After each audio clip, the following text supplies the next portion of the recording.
अस्सलामुअलैकुम।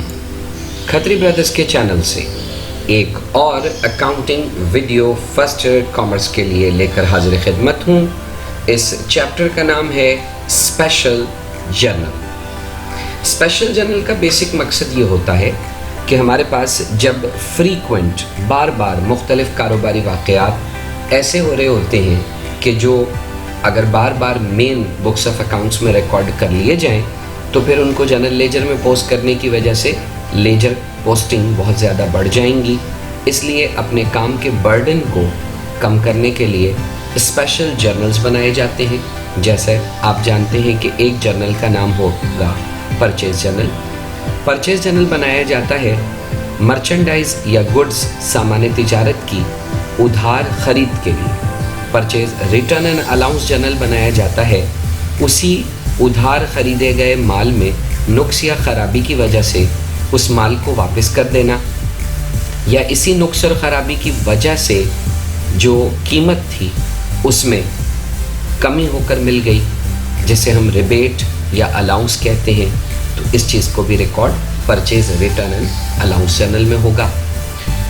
Sales journal इस्तेमाल होगा मर्चेंडाइज या गुड्स सामान तिजारत की उधार फरोख्त के लिए, और sales return and allowance journal इस्तेमाल होगा बिके हुए माल के अंदर नुक्स और ख़राबी की वजह से वो माल वापस आ गया, या फिर उस नुक्स और ख़राबी की वजह से हमने असल कीमत में कटौती कर दी, कमी कर दी, तो ये sales return and allowance journal में रिकॉर्ड होगा। इसी तरह कैश बुक के बर्डन को कम करने के लिए पैटी कैश बुक इस्तेमाल हो जाता है। जनरल के बर्डन को कम करने के लिए कैश और बैंक के वाक़यात को कैश बुक में रिकॉर्ड कर लिया जाता है, और ये सब स्पेशल जर्नल्स होंगे। इसी तरह अकाउंट्स रिसीवेबल और अकाउंट्स पेएबल को पार्टी वाइज क्लासीफाई और अलहदा से करने के लिए सब्सिडियरी लेजर इस्तेमाल होता है। अकाउंट रिसीवेबल सब्सिडियरी लेजर और अकाउंट्स पेएबल सब्सिडियरी लेजर, जिसे पार्टी लेजर भी कहते हैं, और जो हमारे पास मौजूद होता है अल्फ़ाबेटिकल ऑर्डर की शक्ल में और सेल्फ बैलेंसिंग फॉर्म में मौजूद होता है। ये भी याद रखिएगा, purchase journal 1 column purchase journal होता है, purchase return journal, sales return journal, ये सब 1 कॉलम होते हैं, क्योंकि इनमें एक मनी कॉलम जो होगा सिर्फ वही काउंट होगा।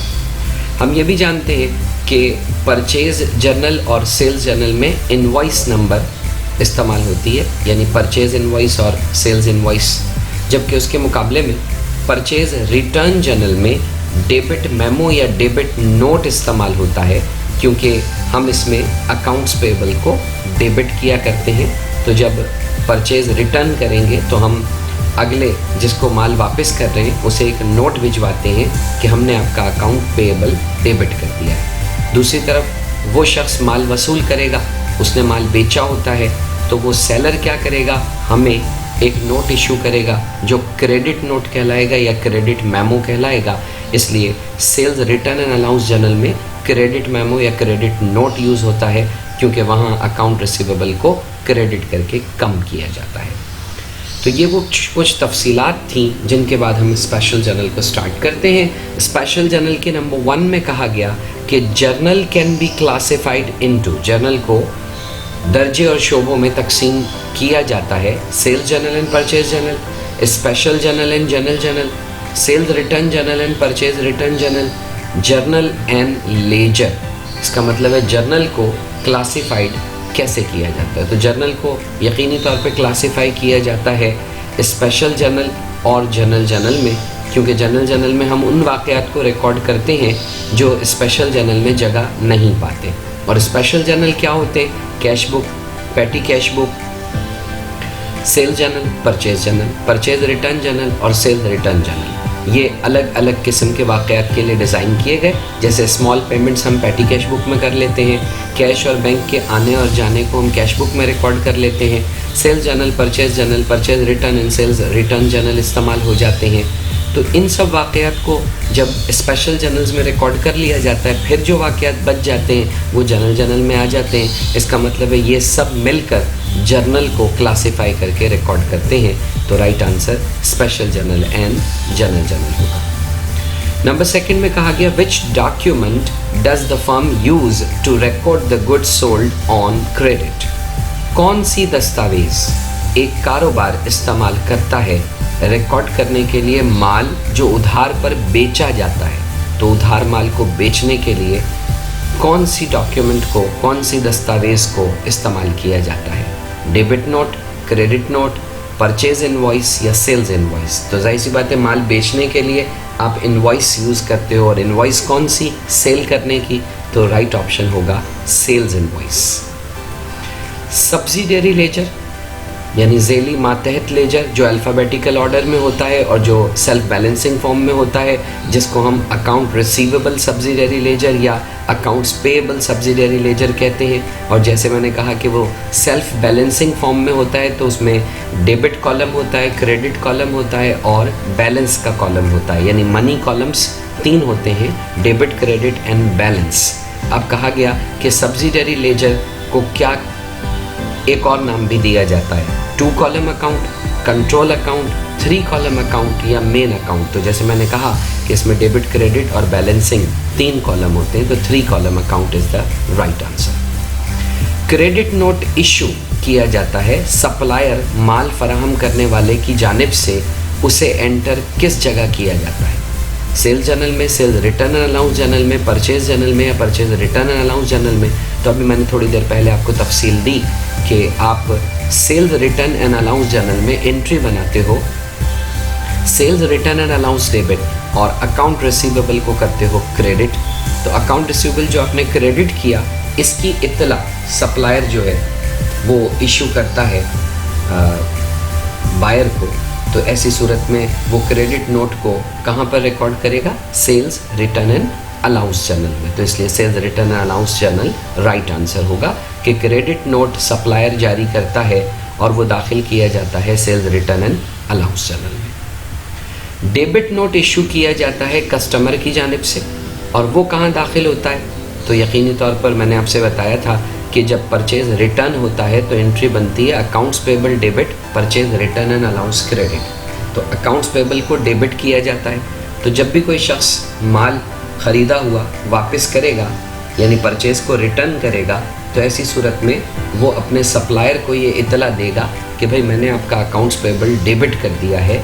तो वो अकाउंट्स पेबल को डेबिट करने की लॉजिक को रिकॉर्ड करेगा purchase return and allowance journal में, और वो डेबिट नोट में रिकॉर्ड होगा। तो कहा गया है कि डेबिट नोट जो कस्टमर इशू करता है वो दाखिल कहाँ होगा? तो जी वो रिकॉर्ड होगा, दाखिल होगा purchase return and allowance journal में। नंबर 6 में कहा गया which of the following is correct, यानी नीचे दिए गए स्टेटमेंट में कौन सा दुरुस्त है? क्रेडिट नोट इशू सप्लायर की जानिब से किया जाता है उधार की सेल के लिए। तो नहीं जी, उधार की सेल के लिए तो सेल्स इनवॉइस इस्तेमाल होती है, तो ये दुरुस्त नहीं है। Self balancing form subsidiary ledger के 2 कॉलम होते हैं, तो ये भी सही नहीं है, उसके 3 कॉलम होते हैं। डेबिट नोट इशू किया जाता है कस्टमर की जानिब से रिटर्न ऑफ गुड्स पर, तो ये सही नज़र आ रहा है कि हाँ जी डेबिट नोट को एक कस्टमर इशू करता है और जब वो माल वापस करता है तो उस पर। जो चौथा ऑप्शन है वो है जर्नल को क्लासिफाइड 3 जर्नल्स में किया जा सकता है, तो ये भी रॉन्ग है। तो इसका मतलब सी ऑप्शन दुरुस्त है कि डेबिट नोट को एक कस्टमर, एक गाहक इशू करता है, यानी जिसने ख़रीदा होता है। कस्टमर से मुराद यहाँ गाहक है, यानी बायर है। तो बायर इशू कर रहा है रिटर्न करने पर माल के, जिसमें वो इतला दे रहा है सेलर को कि मैंने आपका अकाउंट डेबिट कर दिया है, आपका अकाउंट्स पेबल मैंने डेबिट कर दिया है। तो डेबिट नोट इशू कस्टमर की जानिब से रिटर्न ऑफ गुड्स पे होता है। नंबर 7 में कहा गया कि क्रेडिट सेल, उधार की सेल मर्चेंडाइज की कहाँ रिकॉर्ड होती है? तो उधार की सेल मर्चेंडाइज की यकीनी तौर पर सेल्स जर्नल में रिकॉर्ड होगी। सी ऑप्शन सही है, सेल्स जर्नल। कहा गया if there is no special journal, अगर कोई स्पेशल जर्नल इस्तेमाल नहीं होता फॉर अ ट्रांजैक्शन, एक कारोबारी वाक़े के लिए, तो उसे हम कहाँ दाखिल करेंगे? तो अगर आप स्पेशल जर्नल अलग से नहीं बना रहे तो यकीनी तौर पर तमाम वाक़यात आपके जाने चाहिए जनरल जर्नल में। इसीलिए आपको अगर याद हो तो फर्स्ट ईयर में कोई भी वाक़या आता था शुरू में, तो आप इब्तदा में उसे रिकॉर्ड करते थे जनरल के टॉपिक में, जनरल में। बाद में जब आपने स्पेशल जर्नल्स पढ़ना शुरू किए तो आपको ये बात पता चली कि स्पेशल जनरल की ज़्यादा एंट्रीज़ को बर्डन को रिलीज़ करने के लिए सब्सिडियरी बुक्स के तौर पर बनाए जाते हैं। और जब स्पेशल जर्नल बन जाते हैं तो फिर जनरल जर्नल तमाम वाक़यात के लिए इस्तेमाल नहीं होता, सेलेक्टेड वाक़यात जो स्पेशल जर्नल में नहीं आ सके वो जनरल जर्नल में आ जाएंगे। तो और यहाँ अगर ये कह रहा है कि कोई स्पेशल जर्नल इस्तेमाल नहीं होता किसी ट्रांजैक्शन के लिए, तो लाजमी सी बात है फिर जितने भी वाक़यात होंगे वो सब जनरल जर्नल ही में रिकॉर्ड होंगे। कहा गया द वर्ड जर का क्या मतलब है। तो जर जो है वो बेसिकली आपके पास वर्ड जो है वो डे को जाहिर करता है, दिन को जाहिर करता है। तो जर से मुराद जो है वो डे को जाहिर करने वाला लफ्ज़ है। तो इसका मतलब है जर नाम का लफ्ज़ डे को जाहिर करेगा। जर्नल्स यानी डेली बुक, डेली किताब, डेली किताब जर्नल्स आर ऑल्सो कॉल्ड, इसे क्या और नाम देते हैं। तो हमने पीछे के जो चैप्टर्स थे उसमें जनरल जर्नल में भी ये बात पढ़ी थी कि जो जर्नल है वो दरअसल लेजर तो नहीं है, बुक ऑफ फाइनल एंट्री भी नहीं है, क्योंकि book of final entry ledger को बोलते हैं। तो ए और बी तकरीबन एक दूसरे को ही रिफाइन कर रहे हैं। फाइनेंशियल स्टेटमेंट भी जर्नल नहीं होता, तो सी ऑप्शन ही दुरुस्त नज़र आ रहा है, बुक ऑफ प्राइम एंट्री या बुक ऑफ ओरिजिनल एंट्री, क्योंकि जर्नल्स को हम बुक ऑफ प्राइम एंट्री और बुक ऑफ ओरिजिनल एंट्री के नाम से पुकारते हैं। तो राइट ऑप्शन है book of prime entry. 11th में कहा गया which of the following statement is incorrect, इनमें से कौन सा बयान गलत है। क्रेडिट नोट इशू किया जाता है सप्लायर की जानिब से कस्टमर को, तो क्रेडिट नोट सप्लायर की जानिब से इशू नहीं होता। बेसिकली क्रेडिट नोट जो है वो कस्टमर, अच्छा यहाँ कहा गया credit note is issued by supplier to customer, यानी माल फराहम करने वाला क्रेडिट नोट देता है कस्टमर को। Credit purchase of merchandise record होती है परचेज जर्नल में, तो बिल्कुल ऐसा ही होता है कि क्रेडिट परचेज मर्चेंडाइज की रिकॉर्ड परचेज जर्नल में होगी। द टर्म जर्नल एक फ्रेंच वर्ड है, ये भी ठीक है। क्रेडिट नोट इशू होता है सेल ऑफ गुड्स पर, जो उधार पर होता है, तो ये रॉन्ग है कि जो क्रेडिट नोट है वो तो इस्तेमाल होता है सेल्स रिटर्न करने के लिए। यहाँ ये कह रहा है कि क्रेडिट नोट इशू होगा sale of goods on credit के लिए, तो ये रॉन्ग गलत स्टेटमेंट है। तो इसने ऊपर हमसे ये पूछा था कि नीचे दिए गए स्टेटमेंट में से कौन सा स्टेटमेंट जो है वो इनकरेक्ट है, रॉन्ग है। तो रॉन्ग स्टेटमेंट यही था कि क्रेडिट नोट इशू किया जाता है सेल ऑफ गुड्स पर। नेक्स्ट हमारे पास MCQ होगा जिसमें कहा गया each record in a journal is called, हर एक रिकॉर्ड जो जर्नल में किया जाता है वो क्या है। एक एंट्री है, C/F है, बैलेंस है या फुटिंग है। तो ठीक है जी, एक रिकॉर्ड, हर एक रिकॉर्ड जो आप एक जर्नल में करते हो वो दरअसल एक दाखिला है, एक एंट्री है। तो entry is the right answer. Number 13 में कहा गया which of the following best describe a ledger, नीचे दिए गए में से कौन सा है जो लेजर को जाहिर करता है और बेहतरीन तौर पर जाहिर करता है। बुक ऑफ ओरिजिनल एंट्री और प्राइम एंट्री, तो मेरा ख्याल है ये गलत है, क्योंकि बुक ऑफ ओरिजिनल एंट्री या प्राइम एंट्री हम क्या करते हैं जर्नल को, लेजर को नहीं। बुक ऑफ फाइनल एंट्री, हाँ ये सही है, क्योंकि लेजर को हम बुक ऑफ फाइनल एंट्री कहते हैं, क्योंकि ये बुक ऑफ ओरिजिनल एंट्री के बाद जाकर पोस्ट की जाती है। तो book of final entry right answer होगा। ट्रायल बैलेंस अगेन रॉन्ग है, जर्नल अगेन रॉन्ग है, तो बी ऑप्शन सही है, book of final entry. Number 14 में कहा गया which of the following is the main source for recording sales journal, यानी सेल्स जर्नल में जो हम रिकॉर्डिंग करते हैं उसका बुनियादी ज़रिया, बुनियादी चीज़ क्या है, यानी किस चीज़ के ज़रिए हम सेल्स जर्नल में रिकॉर्डिंग किया करते हैं। Money receive from customer, credit note issued to customer, purchase invoice या सेल्स इनवॉइस। तो यकीनी तौर पर जब हम माल बेचते हैं तो सेल्स इनवॉइस बनाते हैं जिसमें सेल्स की सारी डिटेल लिखी होती है, तो इस सेल्स इनवॉइस को देखकर ही हम सेल्स जर्नल बनाते हैं। तो राइट ऑप्शन होगा डी, सेल्स इनवॉइस। नंबर 15 में कहा गया which of the following is the main source for recording purchase journal, इनमें से कौन सा बुनियादी जरिया है परचेज जर्नल को रिकॉर्ड करने का। तो यकीनी तौर पे परचेज जर्नल को रिकॉर्ड करने के लिए परचेज इनवॉइस की ज़रूरत होगी, जो कि सी ऑप्शन में मौजूद है। तो purchase invoice is the right answer. Which of the following is incorrect, नीचे दिए गए बयान में से कौन से बयान गलत है। Ledger is also called book of final entry, ठीक बात है जी, लेजर को बुक ऑफ फाइनल एंट्री ही कहा जाता है। Journal is also called book of original entry, ये भी सही बात है, जर्नल को बुक ऑफ ओरिजिनल एंट्री बोलते हैं। Posting is done after journalising, ये भी सही बात है जी कि पोस्टिंग जो है वो जर्नलाइजिंग के बाद होती है। फिर कहा गया recording in journal is called posting, तो ये गलत है जी, रिकॉर्डिंग जर्नल में जो होती है उसको पोस्टिंग नहीं कहते, रिकॉर्डिंग जर्नल में जो होती है उसे जर्नलाइजिंग कहा जाता है। रिकॉर्डिंग जो लेजर में होती है उसको पोस्टिंग कहा जाता है। तो इसका मतलब है डी ऑप्शन इनकरेक्ट है, सही नहीं है, तो डी ऑप्शन यहाँ आंसर होगा। 17 में कहा गया सेल्स इनवॉइसेस सबसे पहले कहाँ दाखिल की जाती है, तो जी सेल्स इनवॉइसेस को दाखिल सेल्स जर्नल में किया जाता है, ये बहुत आसान है, तो बी ऑप्शन राइट आंसर है कि सेल्स जर्नल को पहले दाखिल सेल्स जर्नल में करते हैं। कहा गया which of the following is incorrect, इनमें से कौन सा जवाब सही नहीं है। इनवॉइसेस इशू सप्लायर की जानिब से कस्टमर को उधार की सेल पर किया जाता है, तो जो इनवॉइस है वो सप्लायर बनाता है कस्टमर बायर के लिए क्रेडिट सेल पर, सही बात है। सेल्स डे बुक और सेल्स जर्नल दोनों एक ही चीज़ है, ये भी ठीक बात है।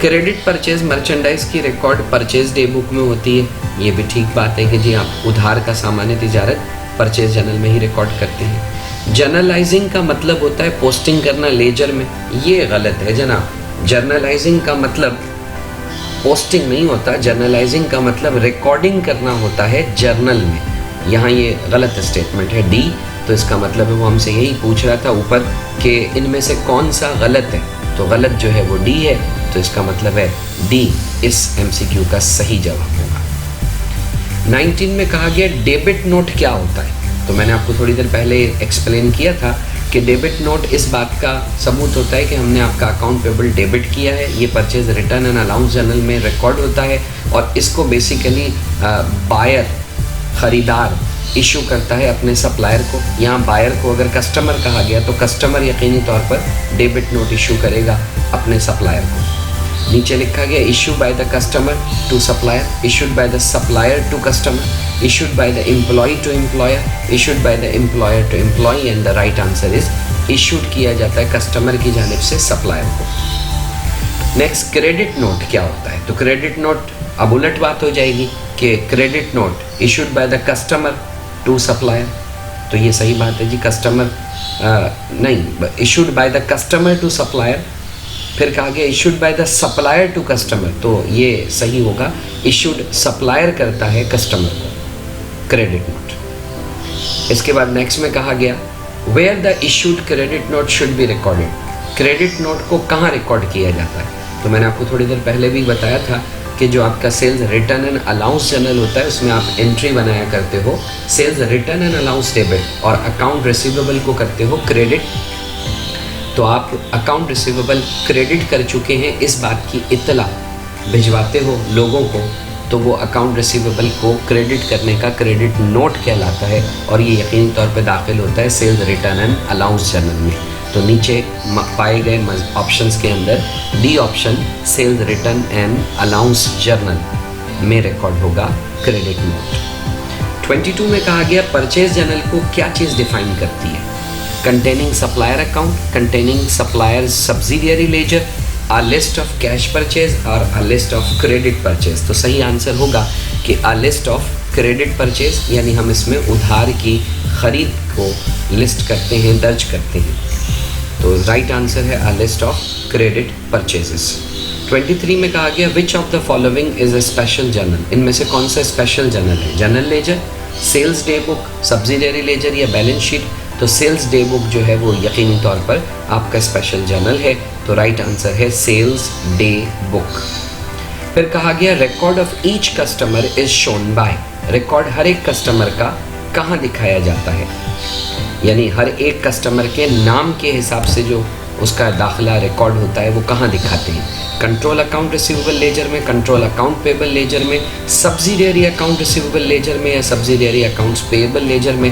कस्टमर डिनोट करता है, कस्टमर जाहिर करता है अकाउंट रिसीवेबल को, तो इसलिए subsidiary account receivable ledger is the right answer. 25 में कहा गया which of the following is not a special journal, इनमें से कौन सा स्पेशल जर्नल नहीं है? Sales journal, purchase day book, purchase return and allowance और सब्सिडियरी लेजर। तो शुरू के तीनों जो हैं वो तो स्पेशल जर्नल है, लेकिन जो सब्सिडियरी लेजर है वो स्पेशल जर्नल नहीं है, तो इसलिए इसका सही जवाब होगा सब्सिडियरी लेजर। नंबर 25 के अख्ताम पर स्पेशल जर्नल मुकम्मल हुआ। आप यकीनी तौर पर अपने कमेंट में ज़रूर बताइए कि आपके कितने MCQs सही हुए, और अपने दोस्तों के साथ ज़रूर शेयर कीजिए ताकि ज़्यादा से ज़्यादा लोगों तक इन MCQs के फ़वाइद हासिल हो सकें और हमारी हौसला अफजाई हो सके। जुड़े रहिए खत्री ब्रदर्स के चैनल के साथ। चैनल को सब्सक्राइब कीजिए, लाइक कीजिए और अपने कमेंट ज़रूर दीजिए। अल्लाह हाफ़िज़।